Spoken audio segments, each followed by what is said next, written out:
If you've ever wanted to understand why Satan only got one chance to fall and we get so many chances, and how is that fair? How is that just? Like, why even?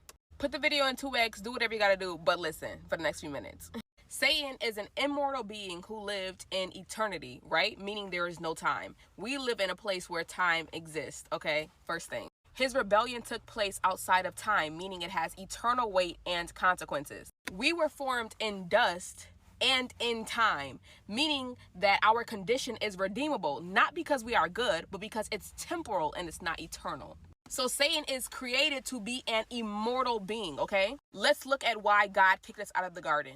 You'll hear so many different sermons on he kicked us out of the garden for punishment, for whatever. That's not biblically accurate. God told us in Genesis 3, he kicked us out of the garden. He said, because what if they put their hand up to the tree of life and they eat of it and they live forever in the state that they are in the cursed state that Satan was also in? They will live forever in sin, meaning we would have the same fate as Satan.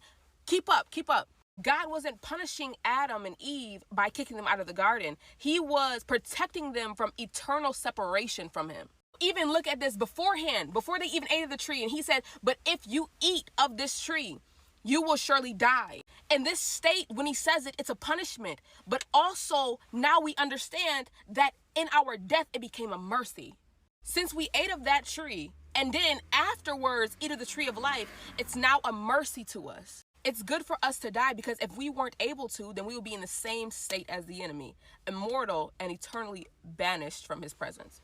Because we can die, we can shake off our flesh and join him in spirit in heaven.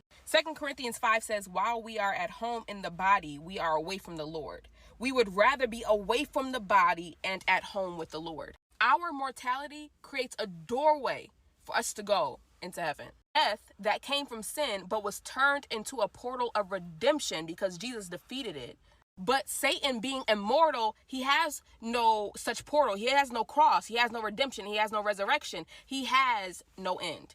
Now that we got that part out of the way, then why does Satan still try to deceive us even though that he knows that his end is finalized?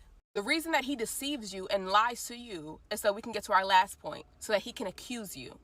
The enemy's name in Revelation is the accuser of the brethren. Is he accusing us to get God to understand that we won't ever be good enough? Or that we don't truly love him? Or that we don't truly obey him? Or that we only obey him to get things from him? No, that's all the byproduct of what Satan is really trying to convince God of. He's accusing us to convince God that the same reason he's condemning him to hell, he should be condemning us. He's talking to God and saying, well, God, I've been trying to tell you that when you first made those two wretched people, that they would do the same thing that I did. Why are you not treating them the same way? So he's been trying to prove to God from the beginning of time that we deserve the same consequences as him for the things that we do. But it was by God's grace that he said, let me make these people in a place where time exists. So it's that the enemy wants our spot. He can't seem to understand why God would give us another chance if he never got one. Oh, devil, I need you to understand that you are not made like me. You've seen the glory of God, which I have yet to experience, yet I serve him. You've seen God, which I have yet to experience, but I obey him. You heard his audible voice every single day of your life, but you desired to be him instead of be more like him.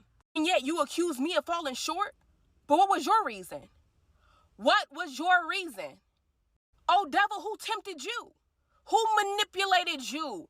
Who deceived you? We're facing tragedy, family members dying, people persecuting us. We're losing things that we believe we need. We're having to trust God without hearing him, nor without seeing him. But you want to accuse me of only believing in God and loving God and obeying God because he gives me things. But you lived in a perfect world. What was your excuse? What was your reason? I know they call you the accuser of the brethren, but it's time that I accuse you. Oh, because what?